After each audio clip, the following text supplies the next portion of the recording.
Like these are humans that deserve dignity, respect, compassion.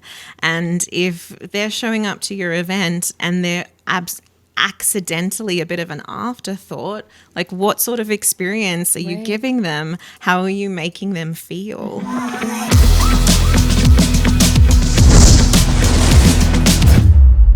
You ready? I'm nervous now.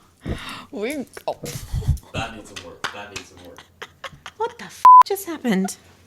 What did you? That was not my fault. I was up and ready and looking at your elbow. You're the one that the bed on that. Let's try this again. Oh, that was good. That was strong. Thank you. Ready? Mm-hmm. Hi, folks. My name is Hannah. My pronouns are she, her. I am a plus-size woman with white skin. I have short, grey, mostly grey, but also some brown tousled hair. Today I'm wearing a floral blazer and light blue denim jeans, and I'm sitting on a taupe armchair, and in front of us is a beige coffee table, and behind us is some black draping, and I am thrilled today to be a guest on the Special Event Rentals podcast. And to my right is the lovely Kaitlyn, and she's going to take it from here. Hello, Hannah. Welcome to the Special Event Rentals podcast. Thank you. I can't say enough about you, and I'm super excited for you to be here, and thank you for that description because it's going to lead us into our topic today. Absolutely. About accessibility. Mm-hmm. How about you give yourself, give it a red hot go. Do a nice I told you before this I was not going to be good at this. Okay, well, I'm Kaitlyn, and I'm a brunette, long hair, and today I'm wearing black slacks with a black vest and a cotton t-shirt, and kind of matching the chair color, taupe. And I am the host of the podcast here at Special Event Rentals. Perfect. There you go. Oh, it's not that bad. That was nice and easy. Thank you for making me do that. Yeah. I tried to get out of that. Yeah, good. I noticed. I was not going to let that one go to the keeper. No. Well, thank you for that. Hannah is the event lead at NAIT, and she is here today to talk about accessibility with events and how our community can come together and make little strides in the right direction for people with impairments or people that have boundaries. Yep. So first off, I want to talk about you, Hannah. We've gotten closer, and everyone should know the reason I'm so excited about this is that Hannah did speak at Go West, and I just thought it was so compelling of you to speak about this topic. Not a lot of people know about it, and a lot of events are not that accessible. Mm-hmm. Yeah. And I think it's kind of a dry topic, but the way that you presented it was very intriguing. And I was like, if I could get a chance to talk to her, I'm in. So thank you for being here. Yeah, happy to. Yeah. And you're right. It is boring. It's dry. It's boring. And it's also hard work and it's change. So all of these things we've just got to work against. Mm-hmm. And you're right, makes tiny small changes to make the work that we do better and at a higher level. Yeah. And so I will try my best to keep it lighthearted and interesting, but also I hope you can get some real nuggets of things that you can take into your work going forward. And I can't wait to dive into all of that. Let's fucking do it. Let's do it. We're on. Number one. Beep. Great. We should do a tally. Yeah. Let's do it. Okay. So Hannah, what got you into the event industry? Yeah. So I have a degree in design for theatre and television. So I went to TV school. Turns out I'm a terrible designer. I'm a much better production manager, stage manager, that area. And so I alternated my career between arts, theatre, and live events. And I was lucky to get a killer gig right out of university with some really wonderful, bold, strong women who just knew what they were doing and took me under their wing and mentored me to get me on the right path for this. and so yeah, I've been really lucky with my work so far. When I came to Edmo, I've been at the Citadel Theatre, I've been at the Fringe Theatre Adventures. I spent some great years at EPL, and now I'm in one of the in-house team, event conferences and event services team at NAIT, and I've just love taking my event experience into the theatre world and then taking the theatre world into my event experience, because they're both really experiential mediums. It's about taking humans, giving them an environment, giving them a story, giving them something to experience, and then coming out at the other end a better human. And so I've been doing that for almost 20 years now. Isn't it crazy how this industry, in some way or another, if you're passionate about it, just kind of, you get swallowed by it in a good way, in such a good way. Yeah. And how long have you been with NAIT? Yeah, so it'll be almost 3 years now, and we have a really wonderful team, and we do a real range of events. We do a lot of internal work, so a lot of staff events, student events, a lot of focus around that, but also we're a facility, so we do a lot of third-party rentals. So our team really divides itself between internal clients and external clients, and it's a really beautiful mix. Because you get to see what some of the outside world is doing, but we also try to give the best experience to our staff and our students at their events as possible. Right. Yeah. And I find it's so nice to have someone that has both sides, but also wants that for the event, because sometimes that can run a little short. Absolutely. And this is why I think I do have the best of all worlds. I'm so lucky because I do get to be in a dedicated, passionate, committed team working with a full-time job, but I definitely like to keep my finger in pies. And so I stay connected to the industry. I stay in associations. I pick up side gigs. I work outside of NAIT to see what the world is up to stay current, to stay on top of what's happening, to see what best practices, to see what people are doing, to see what they're not doing, to see where they spend their money, where they spend their resources. And generally, I'm really committed to making the industry as a whole better. So I'm really very lucky to work with some wonderful people at NAIT and then outside of NAIT too. Yeah, and it's a beautiful mix because a lot of people don't do that. A lot of planners or people that are in our industry, they kind of just focus on what they need to do. And I feel like the people that are passionate, they do go outside and they, have associations like ILEA or MPI that they're involved with that keeps them current and only benefits you as a person and your community, and then obviously NAIT as well. Yeah. And this podcast will be full of some pretty hot, spicy takes. Yeah. So I will just say that no disrespect to people that don't want to do that. It just comes down to what their values are, where they want to spend their personal resources. It's a really important part for me. And I think that we are responsible for making the industry better than we found it. That's just my personal commitment. I think we should all be actively contributing to this industry. I think we should be information sharing to make our work and make everybody else's work better. So that's just me. Yeah.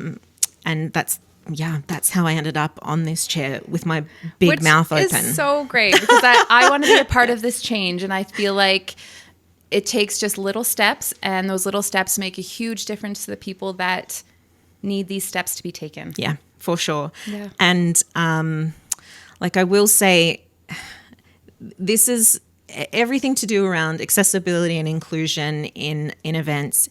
It's inherently social change. Right. Social change takes a really long time to implement. There are still events that are still struggling with safety and security, for example. There are DEI. There is lots of social change that's still in the works, and it's going to take a while for it to become ingrained, just like so many other elements around events are now ingrained and inherent from the beginning of the planning through to execution. We just have to, now that we're getting aware, now it's time to and it's always put keeping it into that action. Yeah, keeping that conversation flowing. Yeah. not letting it go stale, making sure that there's someone that's always in the background and just that little bird in your ear almost. Yep. You kind of have to keep it going. Yep. So I applaud you for that. Let's see. Let's try and do this, shall But we? Hannah, you have an accent. What? Oh, what? Does everyone hear that? I'm from Saskatchewan. I don't think so. Yeah. Where are you from? Yes, I'm an Australia girl. Don't ever try to say New Zealand or worse, English. Because I do have a bit of a fighting spirit, and I will rectify that situation post haste. But yeah, so I'm just south of Sydney, and we're an adventurous human, this is the old Australian. So I decided to go on a little bit of an adventure, and I ended up in Edmo, and that's been 15 years now. And my hubby gets so mad when I say this, but essentially I just got drunk and got married, and that's how I've stayed in Edmonton. I mean, he's a pretty good catch, let's just say. He's a pretty good catch who is also in the industry. He's also in the biz. Yes. So, I mean, like that's actually, it's a really wonderful thing, because we do information share a lot. Yeah. And like, what are you doing? What are you learning? What have you, it's really great. It's sometimes you got to learn how to draw the line and be like, now we're not professional, now we're personal. Yeah. Like we're back to us. Yeah. But, I got drunk and got hitched, and now we live in Edmonton. Ooh. Yeah. Edmo, you call it. Edmo represent. I'm going to start using that. I like it a lot. I think it's really descriptive. Like, I think we're scrappy and gutsy and gumption, and we've got lots of get up and go. So I think Edmo really represents. But also I'm Australian, so we shorten everything. Just why say? I mean, syllables? nowadays I would say the generation abbreviates everything or shortens every word, and so I like it a lot. Good job. Right in there. You're just staying on trend. Hannah, I'm a cool kid. All that research outside has done you well. Another big thing is Hannah just came out of convocation, so 4 days of it. We sure did. 6 ceremonies. Yes. How are you doing? Yes, I am an old lady, so my feet hurt, and I need a bath, and I need a gin, and I need a nap, in any order. But it was wonderful. It's one of our favorite events as a team, for lots of reasons. Not only is it the biggest, arguably the most important, but it has such a personal effect on the people that are involved. It's one of the most emotional, invested, because how many events have you been to and people aren't there not because they want to, but for other reasons? They are there to actively participate because they want to be there, because they want to see the joy in their lives. Yeah. And so, we sent 2,500 students across that stage in 3 days. We did 1 day of setup, 6 ceremonies in 3 days. Right.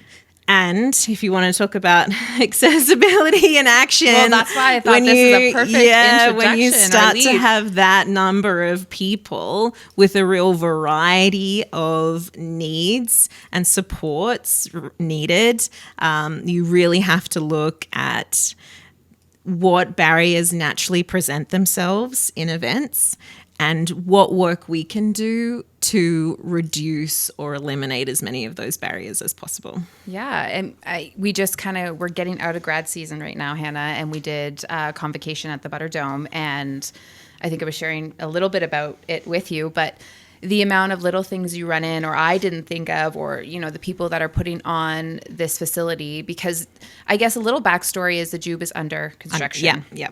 So a lot of schools now need to, or this year had to find alternatives. So this particular one, we went to the Butter Dome, and in my floor plan, I have a chair, a space for a wheelchair, another chair, a space for a wheelchair. Of course, when I'm setting up, a wheelchair does not fit. Yep. In the same space as a chair. Yep. And you know what? Common sense. I should have thought of that beforehand. But bigger picture is this topic is real and needs to be had. But so we have to then, makeshift these areas. And now we're now they're in the aisle, because we're pushing the chairs further apart so the wheelchair or whatever can fit. And This topic is so great because you're going to tell us all about it, but these things are super real. Super real. And not just real, but personal. Yes. Compassion. And if they're showing up to your event and they're accidentally a bit of an afterthought, like what sort of experience are you giving them? How are you making them feel? And that's such a great one to point out, because people absolutely, me 3 years ago, 4 years ago, I would have been like, awesome, that makes sense. Leave a gap for a chair. It does not work like that. People with disabilities have a broad spectrum. They look different. They present different. The sizing is different. You can't just leave one single gap and think that that's going to be the same for everybody. And it's not just mobility aids. It's prams, it's strollers, it's crutches, it's service dogs and guide dogs. It's not just someone in a wheelchair in a specific size square footage. So I learned a lot. Going forward, I think my floor plans will change when it comes to grad. But one of the only events that I guess that rings that would be in my mind that does need accessibility is graduations or convocations. And I don't think that's true. I think that weddings have people with accessibility issues. I think there's lots of events that it's out of sight, out of mind, and venues as well. Yep.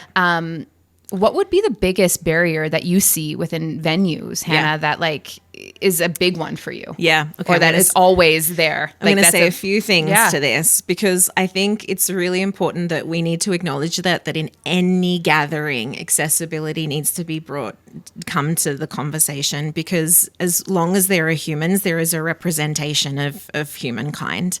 And you would be shocked to look at the stats and the data, which you're going to do after we've had this conversation today. Everybody's going to go and they're going to look and they're going to find the stats and the data about the number of Canadians living with permanent, temporary, situational disabilities, and the representation of that. And you're going to be like, oh, great, this is way higher than I anticipated. How am I best going to integrate their needs? So there's a few things in there. Yeah. I would say, physical barriers is number one of the biggest things. And I understand it because legislation changes. So it's really only new buildings that are making up to code right now that have most of the barriers reduced. But any building built 15 years ago, especially all these beautiful, historic, gorgeous buildings that are getting retrofitted, great. You might have an accessible parking stall. Fabulous. How is anybody getting in? Is it a step? Is it a step-free entry? Is it a touchless? Does the door open itself? Is there elevators? And is it not just the freight elevator where your guests have to walk through the kitchen to get in the freight elevator to get where they're going? What does your washroom situation look like? Because if you can get in, but where are you going to pee? The biggest ones are physical venues around step-free doors, even wayfinding, because that needs to be so much better. Tables and chairs, even when we look at linen, beautiful linens going to the floor, fabulous. Hannah, yes. Great. Where's people's chairs going? Gets caught in wheels.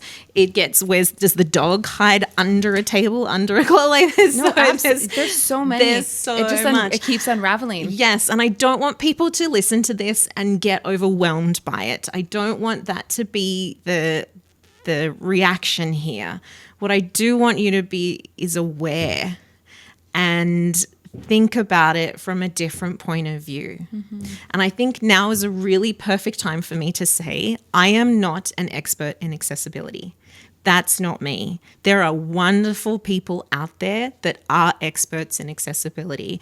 They are consultants. They work in that space all the time. You should absolutely hire them. You should spend time with them. You should get them to come to your event and walk through the location with you. And they will guide you through some pieces that's going to open your eyes to some of the barriers that you're not seeing. What I am is interested and invested, and I've always been a little bit of justice orientated. I'm sort of quite into social justice, and I blame/thank my arts background for that, because I think that brought me to that. So if I can learn it from being just your regular Joe Blow planner, anybody can learn it. So this passion of yours to bring awareness to this topic, it's just because of social justice? Is there something bigger? Because I feel like there was a reason why I got into it. Yeah. Can you share that with us? Absolutely. So I have natural social justice. That's just how I bend. But at NAIT about 2 years ago now, we found out that we were going to get funding to work on an accessibility symposium at NAIT. And so very quickly I had to not only realize that my chops in accessibility weren't up to scratch, and so I've got to learn them, but also I'm going to be in 8 months' time be confronted with having to produce and execute as an accessible event as possible from every representation. So thankfully, we have a wonderful, wonderful team that work with students with disabilities at NAIT day in, day out. And they are the best resource. I cannot speak more highly of them.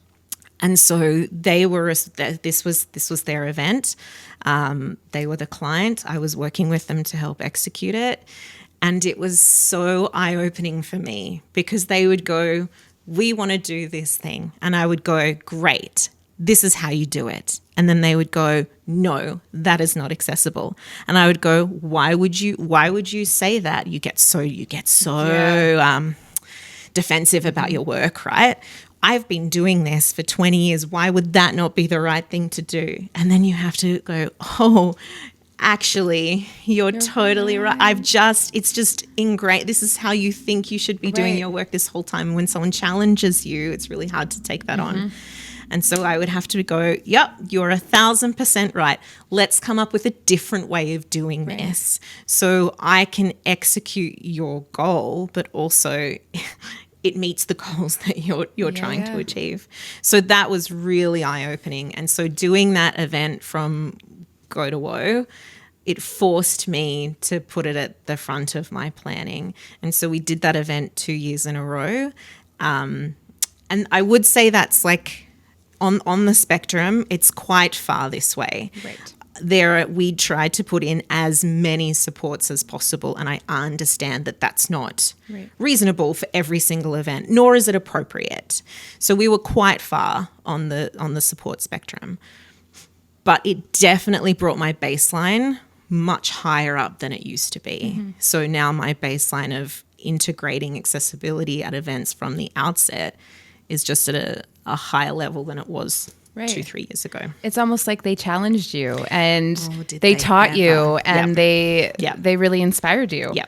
And look at you today. I feel like a lot of the events you are now, it's like first of mind, where a lot of people, it's not. This is not a topic that a lot of event planners or facilities talk about or aware of or any of that. So do you know why? Special. Because it's also not sexy. No, it's not sexy. It doesn't look fun. It's not gorgeous. It's not.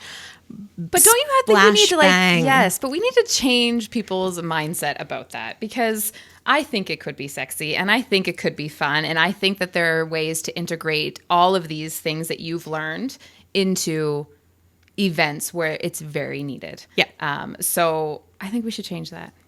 Let's do it. Okay, I'm ready. So let's. Where do you want to start? What would you like to talk about? Yeah. I would love to know now your process when planning something. Where does your mind go? Because I know it can't all be about accessibility. I know that your logistics and production and all of that. So everything is a lot now. Where, I guess, would you start? Where is a small start? I think as a nice piece for where everybody should start is, as previously mentioned, as soon as you hang up the podcast phone, I'm an old millennial, hang up the podcast phone. I love a good phone call though, okay? Good phone calls are great. You are going to sign up for those webinars. You are going to read that information. You're going to find the data. You're going to find the stats. And you are going to take those nice little 1 hour snippets of information, because there are some wonderful resources out there. Because I knew I had this event coming up, I took the ELI event accessibility strategist certificate. So I had to take my education that little bit further because I needed those tools in order to execute. I would say that now you should be at a baseline. Your baseline should be, without even questioning, during an invite or during a registration, asking what supports that the attendee needs. That's a non-negotiable now. Providing captioning, non-negotiable. Choosing a venue where everybody can enter and exit without barriers, non-negotiable. There are some stuff now that if you're not, you should be at that point. And if you're not at that point yet, I highly encourage you to start getting to there. Because you need to start, the smallest thing that you need to start doing is to start being intentional. So intentionally think about, what are your goals? What do you want your audience to experience? What do you want the guest experience to be? What are your goals? Where are your values? Where you want to put your resources, and be intentional about that. And make the decisions that match that. Right. Well said. That's where I would say you should be starting. Yeah, and I think those non-negotiables, they come into play a lot with larger events and public events, I would assume. And we'll take convocation, for instance. People are bringing their families. We have no idea. You have no idea. No. With these 22, how many kids graduated? 2,500. 2,500. You have no idea what their home lives are, or what, boundaries they have, or barriers and all of these things. So I think, that's incredible that you're now taking the time to ask these questions. But here's the flip side to this. You can ask the question, but the impetus should not be on them to have to disclose. So why would we need to? That's like asking personal information that we have no right asking. So you have to you also have to think that there's a real mix of attitudes in the disability community. And when you provide supports, accessibility supports, it's kind of like your event insurance. So it was a perfect example. We had a student just between when he registered and when he showed up to convocate, he ruptured his Achilles. So if guests do not think to go back and say this, oh, by the way. So we have to integrate from our planning ramps and lifts on stage. Because in order for the student to have the same experience as their 2,499 others, they've got it. We need to be prepared for that. So you have to think of it as your event insurance. What if the person is bringing their first date cancelled and their next date in English is an additional language, where captioning would be a huge assist to them. Or they now have to bring their kiddo because they've had a situation at home, and so how are you accommodating a parent? Or in winter in Edmo, they've slipped on ice and now they're on crutches. So disability is not necessarily permanent. It is situational and it is temporary. And so providing these things from the outset is your insurance to making sure that when a guest shows up that you weren't expecting, it's not embarrassing for you and it's not embarrassing for them. And how, I can only imagine for them, that makes a world of difference. because they get without even any barriers, without Yep. like him just Yep. walking across the stage, or being able to, the parents being able to listen in their language or anything while their son walks across, or is Yep. one of the biggest moments of his life or Yep. her life Yep. or their lives. But yeah, like I feel like that's such positive feedback. Yep. And I'm so glad you caught yourself there when you said his life, her life, or their life, because inclusive language is a really big part Yes. of this.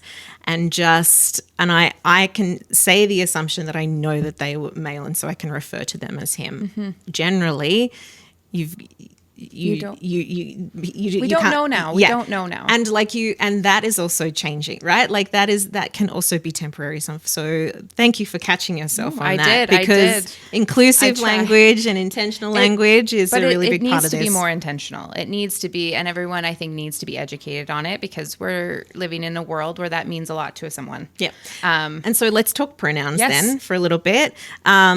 So yes, people are. I would say that there's a way of addressing pronouns. I said mine because I'm completely comfortable, and I want to make everybody else aware of that this is a safe space and you can present yourself in any way that you see fit. Asking for it at registration, you can, but you have to be really clear about why you're asking that information, and like why do you want your guests to give you that information. What we do instead, especially at the symposium, what I would suggest is so we have 7 stickers, pronoun stickers, and they're all the 7 that we feel addresses the most representation. And when they check in on the day, they can choose from that, or they can choose not to disclose, because also forcing people to Going back present. to what you said, yes. The accessibility is in the choice. That's where it lies. So you're giving them the choice to present themselves the way that they are the most comfortable. And what is the feedback on that? So let's talk about just the name tags. I would assume, and sometimes assuming makes it ass of yourself, but that they appreciate that. Yeah. That goes a long way, whether they choose to disclose it or not. Yep. Having that choice means a lot to them. Because it does a few things. You get people that really are still struggling around the concept of pronouns. Mm-hmm. So just making it status quo sort of like equalizes it, familiarizes it, gets you more comfortable with the notion. And for the people like me who are lucky enough to be completely realized in sex, gender identity, presenting that in the world makes the next person who's maybe not so comfortable there yet, like you are in a safe place. Yes. Me going first means you should hopefully now feel comfortable going second. Mm-hmm. And if you don't, that's totally fine as well. But just so you know, we're all good here. Yeah, I love that. And what kind of lingo, when we're talking about accessibility and people with disabilities, mm-hmm. what is the appropriate language? Yeah, so let's cover that. Let's cover that, because I actually would be uneducated in this. And that is an area. So again, this is a really good point where I'm not necessarily expert in accessibility. Right. So I had to learn this a little bit too. And to be honest, I'm still learning it. Mm-hmm. Language is really important. Language is super important for us as humans. And it's also changing. So you have to be agile and be prepared to A, like learn it, B, fuck it up because mm-hmm. you're going to say it wrong, and then C, like learn it again. So you'll notice that we've sort of moved away. Accessibility used to really, and still is, where they talk about accommodations. So what is an accommodation for your accessibility? Well, accommodation is hotels. Accommodation is a body in a bed. It's not clear enough. Mm-hmm. And also accommodation sort of insinuates a little bit that we have to change our ways to make sure, which is not the case at all. You should be naturally integrated. Mm-hmm. So words like supports, considerations is another good way of phrasing that. So when you're doing your registration, you say, we are fully committed to doing an inclusive and accessible event. please, like, here is what is being provided. Please let us know if there are any supports also in order to make sure you're experiencing the event as fully as possible. So things like that. I would say person first language. So it's the human before the disability. So, right, that's Lisa. They're the guest who is a wheelchair user. Right. As opposed to there's the blind person coming. Right. So human first before the disability. We do that just like as a deference, but the guest will also, present. It's part of identity, right? So they all present themselves how they want to present themselves, but you should do person first. Yep. And inclusive language, and we spoke a little bit before pronouns, but even just things, just language that moving away from inherently gendered language, watching some of the terms that you're using, especially ones that you don't necessarily know about, or you've got a long history that you're not aware of. Learning that, actively removing them from your vocabulary to be more inclusive, positive language. Mm-hmm. And those words are so strong because it is reality.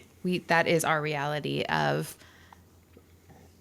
people are all different and people want to be integrated in certain ways or not participate, or they just want to feel like everyone else. Like our events. And they should. Events, like, you should be creating an equitable experience for everybody. So no matter what their situation is, no matter what reduce the barriers so everybody is in the same place at the same time, experiencing it in the way that best serves them. Right. Not necessarily the same, but equitable and that best serves them. Mm-hmm. And again, I've got some great recommendations if you need them about finding consultants that work with you to go through your event and really learn from the experts, not just armchair expert who's mouthing off here. Yeah. But I only talk about this because it up, and so I've gotten it wrong. And to try to share that experience and make sure that you hopefully don't do that too. I would love you to send me all your resources. I would love to put them in the bio of this episode, because I think people will click it and it gets people engaged, and let's do it. Let's do it. I want to go back to something I also experienced on site not too long ago, and I would love your guidance of how you would do it differently. On a stick. Here we go. Okay, let's put me on the spot. Convocation. A lot of people are crossing the stage. They were actually really great about accessibility. Everyone could walk the stage. Everyone was on the main floor. Across the stage. People could cross the stage, not necessarily walk the stage. There you go. There. Yep. Inclusive language. Yep. Thank you. And so there was 11th hour. Honestly, I think we were on site setting up, and walkers. Mm-hmm. Oh, yeah. Walkers. See, mobility aids come in a real range. And I think that there's not only walkers, but you have your prams or, your strollers or your canes. And at the 11th hour, we're like, okay, where are they going to go? Where are they going to go? Yep. So then we came up with a great idea. Yeah. What was your great idea? Let's hear it. We did a sectioned off area, 3-foot high drape. We closed it all in. Yep. And then there was going to be someone that would escort you to your seat and take away your walker or your pram. Yep. And that's what ended up happening. But in my mind now, kind of after talking to you and after the event, it's for some people, the walker could be I don't know, a safety net. Their lifeline. A cane. And so I guess what would you say to that after all of that? Because some people wouldn't want that to be taken away, or somewhere that's so far that if they had to go, for a bathroom break, how are they getting that? Is someone actually really attending to them? I would imagine someone would have to be Hawkeyeing all of them. And, in the enclosed space, are people going to feel comfortable in a room full of people that they don't know to leave their walker, and like, so Yep. all of This these is so things, great. Okay, this all is of so these great. things came Yes. into play Yes. in my mind Yes. when the situation happened at the Yes. 11th hour. We did what we could to rectify it, Yep. and I think everything went smoothly. Yeah. But okay, let's hear your take awesome. on it. I think that's because thank you for thinking about parking, like mobility aid parking, stroller parking. It absolutely, especially with big numbers and where you've got huge representation of families. Like we had for convocation, we had up to 10 wheelchairs, up to 6 walkers, up to At one time? At one time, plus crutch, plus a stroller. Yes. So multiple, right? This takes up space, but it's also like you have to keep fire code, you have to keep aisles clear, you have to be aware of that. Your suggestion is great. I think it's a great alternative, but the accessibility is in the choice. So having that available as an option, great, but also giving them another option, which is what we did, which takes more human power. But everybody was also escorted. And so if you need to or want to or would prefer to have your pram, stroller, mobility aid with you, no problem. We will move the chair away so it can be integrated into the seating. So it is still in the same bank. We would take the 1, 2, 3, 4, however many number of chairs it needed to take to integrate that item into the seating. So they're having an equitable experience. If they're like, shit, I don't want this anywhere near me. Can you park it somewhere? No problem. No problem. We can do that too. So the guest gets to choose. So how did you do that in your event? I know that there's lots of stipulations now with large crowds. All your chairs need to be ganged together. All of these things go through my mind when you're speaking this. How did you make this work? I know the gang together thing is like wild. It's I understand Me it. too. I understand it. And because I spent some time at the Fringe, this is what people don't understand that. So then they get there like, why am I sitting so close together? Well, because in case of emergency, if anything goes asunder, you can't have all of these chairs sprawled everywhere. It's got to be. It takes physical work. Which you did. Which I did. This is why I'm wearing long clothing today, because I'm covered in bruises. But because you do have to, it's just the commitment. It's just the commitment you have to make that you are going to provide the humans. You're going to provide the human power to assist. And so we designated, so there was an area, that is the one wall where mobility aids, prams, any equipment could go if they were fine with that. Otherwise, we escorted with the human, unclipped, moved the chair out of the way, got them all situated. What a wonderful experience that that's what we hope for. Like that's what we want, and that's. I would say 9 times out of 10, like they were really thrilled with that. It's personalized. Totally. They get what they need. They feel safe. They feel comfortable. Yeah. And I think that it goes above and beyond than just walkers and canes. But I think of myself as a mom, and with my stroller. Where are you putting all your Yeah, and I need that beside me. What if baby starts screaming or they fall asleep or, all of these things? I kind of want my things around me. Yeah. So I think it goes above. It's just for everyone now. And so with that, if you're at a conference and you're there all day and you're either with or without baby and all of a sudden you need to deal with feeding or breastfeeding or child feeding, whatever that is, where are you doing that? You doing that in the bathroom? I guess I'm going to have to. Are you doing that in the bathroom where everybody loves to be like to do nice personal things in the bathroom? In a public one at that. Right? So like think about the other needs. So space for quiet spaces for reflection, for prayer, for people that need to remove themselves if something becomes too overwhelming and they need an alternative place to go. So provide secure, comfortable child feeding area where any human can go and attend to your personal need or to a child need. Right. Make sure there's a cooler, because if they do happen to be pumping and they've now got what are they going to do? Walk around with your milk? Provide the cooler to store it in.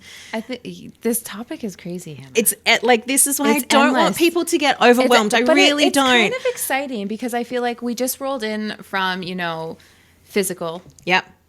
some, and then we roll into moms, and we're rolling into like religion, Parents. Parents. This is crazy. The scope that this can take on. Yep.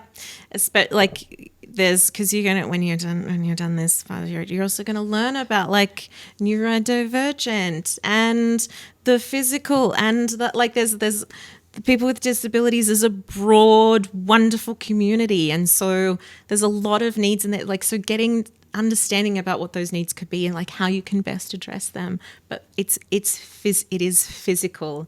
It is also about creating as much as possible warm, a comfortable experience, setting expectations, because it's also about clear communication. How many times, it's one of my biggest pet peeves, how many times have you gone to an event and you've got no information? You're like, as a guest, or trying to find a room in a venue sometimes, just being with no barriers, sometimes very challenging, Hannah, or parking downtown.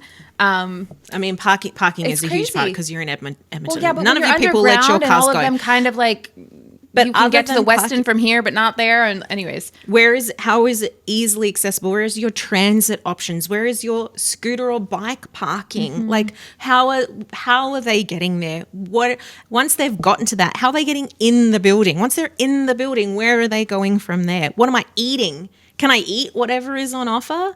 Like what? Like there's. Don't get overwhelmed, but there is a lot. And so, yes. Well, just like any event, to be honest, it is. It's just more talking about this specific topic because every event you have guests, dietary restrictions. We have all of this. So I feel like if we're putting in the work for all of those people, we should be doing it for everyone. Yep. Because we're supposed to be creating an equitable experience. So anybody can show up to your event and enjoy it and experience it the way you want it to be experienced. And not be singled out. And even if they're not singled out in front of everyone, just knowing that something personal to them. Yeah. Right? Because often you can be, it's hard to not get into the othered territory too, because you don't want them to be othered. You don't want them to have to go to, you have to go to that area in order to experience. You have to go over there in order to, that's integration, like welcoming, inclusive, accessible integration. But so think about physical needs, think about captioning, ASL, and not just ASL, but like where making sure that your interpreter can get up and down from their location really easily. They're easily visible. They can hear and see, so they can communicate as well. Quiet rooms. Adjusting your physical layout so you're not only having high tops. So you're not only having high tops with high stalls that not everybody, you should be doing that, but you should also be having low so people can roll right up. You should have registration at multiple levels. Your signage should be large print with directional arrows, because there's also no point saying it's over there. Well, over where? What's it near? What descriptive environment are you providing? Tough question. Ready for some tough questions? Let's hear 'em. Where is your guide dog peeing? Where's your what? Where's your guide dog peeing? If you've got someone showing up with a service dog and you're in a large facility and the closest pee pad is a 15-minute walk away, like how are you addressing that? Mm-hmm. What are you doing for people with disabilities in an emergency situation? How are you making sure? That's a tough one to swallow. That's a really hard one. That's hard. It's a really difficult one. And I say all this like I do it all the time. Because I don't feel like there's normally plans. Whose plans are they? I don't know. Right? That's what I mean. That's why it just hit me. You're right, though. Like, if there was an emergency. What if the elevator's down? Oh, you can't use an elevator in an emergency anyway. Totally. But what if you get there at the venue and the elevator is down or the escalator is broken? And I say this like I'm so perfect at it. Oh my God. I fuck this up all the time. And I totally forget all this. Yes. And then thankfully I might try to learn from it. But this is, and you just, you just have to start addressing it. You just have to be prepared to get really uncomfortable and challenge everything that you've been taught so far. A really wonderful one, being abundant and clear with your communication. Setting expectations in advance for everybody is huge. So they know where they're going, they know what they're doing, they've got an idea of the day. Do countdowns on your slide deck so people know exactly how much time they've got to go to the bathroom and come back again. Give visual descriptions. Like, there's a ton of stuff that is free and easy to integrate that you can just make tiny little steps towards. Yeah, tiny little strides. That's the emergency plan. Kind of just gave me shivers. That is like real. It's a really tough. And I actually I don't have the answer for you on that. I feel like that's why I think this is one of the reasons I love our industry is it's always the same, but we're always challenging ourselves and we're always learning new ways of doing it or taking on someone's other way of doing it and making that we're never stuck, I feel, in this industry. Yeah. So I think this to our credit. Yes. Yep. And there's a lot of people in our industry that love topics and are passionate and like you, that want to share everything and they keep it going. They keep the conversation fresh and top of mind because it's a real topic that needs to be addressed. Yep. Yeah. And like back to the chair thing, like the chair space, like great. You can. Another tough question. Great. They can get in position. How are they getting out? Yeah. Can they turn around? Can they easily get to the next location instead of parking them? Here's your spot and you can't leave now. Yeah. Oh, and you actually can't go and get your own food because the counter's too high. Or you've actually set the food too far back so they can't reach it. Like tough questions about your layout, about your execution.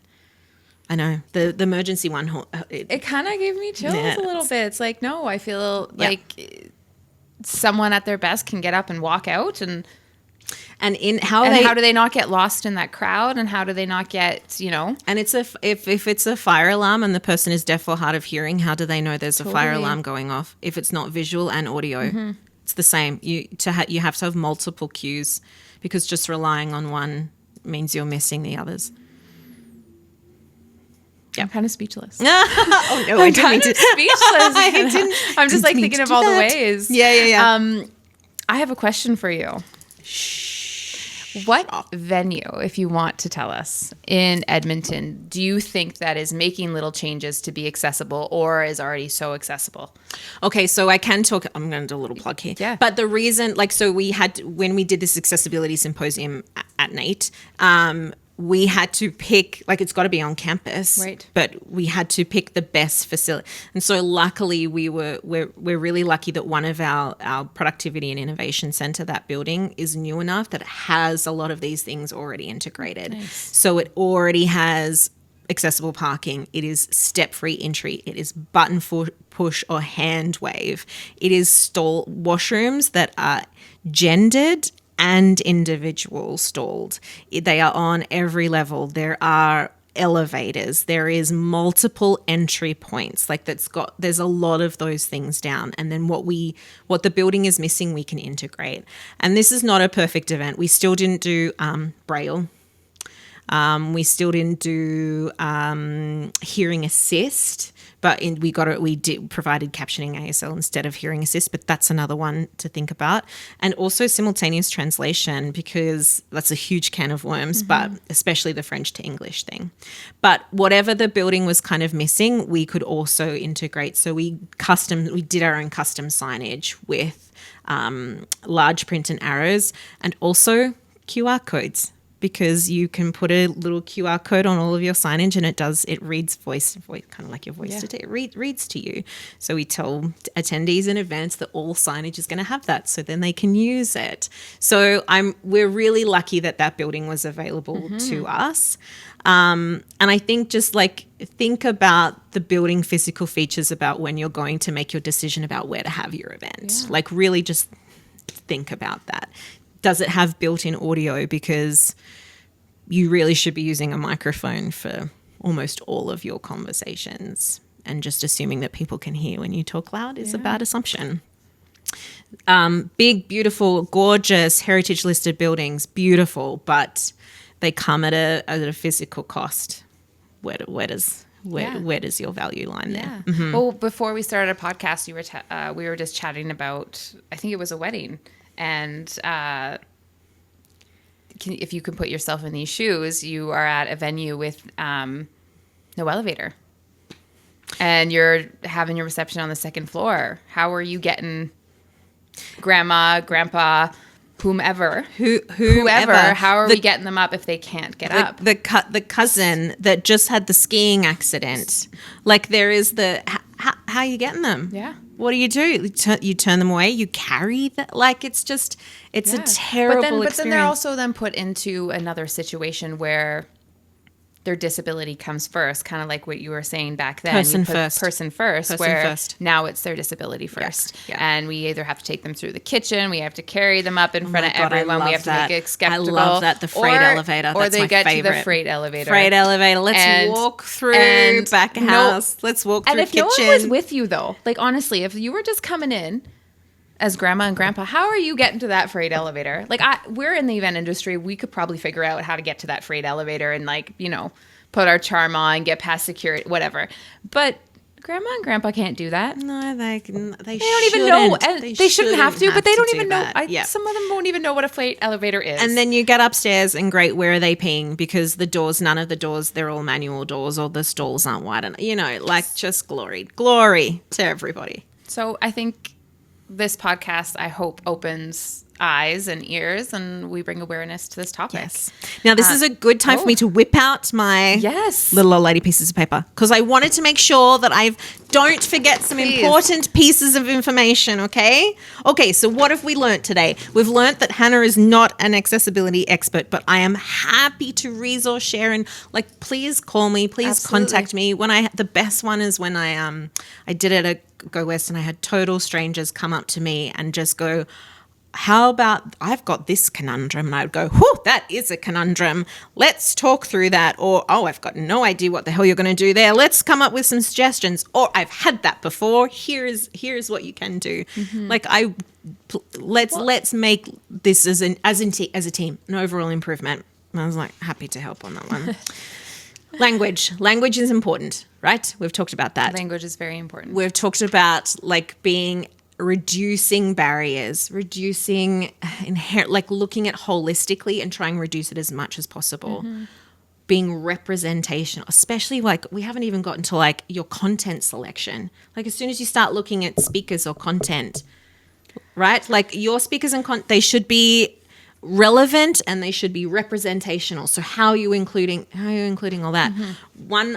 What does your speaker briefs look like? Because that's something that we've talked about is in the industry a lot, event briefs, but we've made some really great small tweaks to make it so giving information on how to give an accessible presentation, what that looks like, leaving your lower third of your content free so captions can be integrated, doing visual descriptions, setting expectations. So we're going to talk about this today. We're going to spend about 5 minutes talking about this. Then we're going to go into this. We're going to have time for, like, setting good, clear boundaries, like all of that. That's like, we'll do another whole podcast on this. It's natural to anyone in our event industry. It's just more switching gears a little bit. Yes.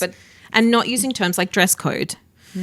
Because why is it a dress and why is it a code?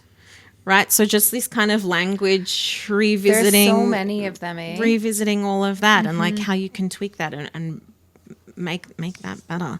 Oh, and don't use timers on your registration forms. Bollocks to you, Ticketmaster. But, like, timers on your registration forms are inherently inaccessible. Get rid of them. We're sick of that shit. Okay, so did you hear that, Ticketmaster? yes. Live you tuning Nation, in? Ticketmaster. You're paying attention, of course. We've talked about, like, physical features. We've talked about guest amenities, all of that beautiful, gorgeous stuff. Oh, we did some good, tough questions. Did I have any? Oh, like, you should talk to your vendors about what their commitment to accessibility is as well. So when you're being intentional about your venue, make sure it extends to every other vendor that you're working with. What is their commitment? What is their awareness? What are they doing to? That's it. Oh, no, it's not. It's not it. It's not it. Okay, so this is what happens. People get caught in the trap where they don't ask and so they don't provide. Like nothing, they either don't ask, so nothing, or they do ask and nothing was provided, so they don't provide. That's understandable. But then what happens when the guest presents themselves and you're not ready? So you have to really start thinking about it like it's your another part of your event insurance, and setting these pieces in place so everybody is showing up and participating. Mm-hmm. How about that? How'd we do? Well, that's a wrap. How'd we do? That's a wrap. But before we conclude, what would you say to everyone kind of listening in, because we have so many listeners? Yeah. What would you want them to take home today? I would say from this that episode? People with disabilities, there is this just the assumption that it is only permanent. It is not. It is situational and it is temporary. And it is the one minority group that we can find ourselves in at any time. It is a fluid. We can move in, we can move out of that. And so the beauty of universal design is fixing the one problem that doesn't just impact one, but it impacts more. Mm-hmm. And so thinking about us and how we want to experience our event, no matter what our current situation, how can we just ensure that our values and our resources and our objectives and our goals align in case we ever need to find ourselves in it. Well said. Well, thank you so much, Hannah. What? I am so thankful that you were GD here. blast. And you'll have to come back. Okay. We'll have to, I would love to do a case study with you. I would love you to kind of come in and really educate us on logistics and production. But today's episode was just to kind of get this topic out there and bring awareness to it, because I think it's a great one. And I think your passion is one we should all kind of jump on. Well, thank you, team. This has been an absolute delight. And I have probably given you some hot takes. Follow up, challenge me, say, why the hell would you say that? That was totally obnoxious of you. And I'll go, great. Let's talk that out. So yes. let's decide to make this industry better and leave it better than we found it. Thanks for tuning in to the Special Event Rentals podcast. Here, you'll find exclusive interviews, expert tips, and behind-the-scenes insights, diving into the dynamic world of event rentals and planning. Enjoy! Subscribe to never miss an episode.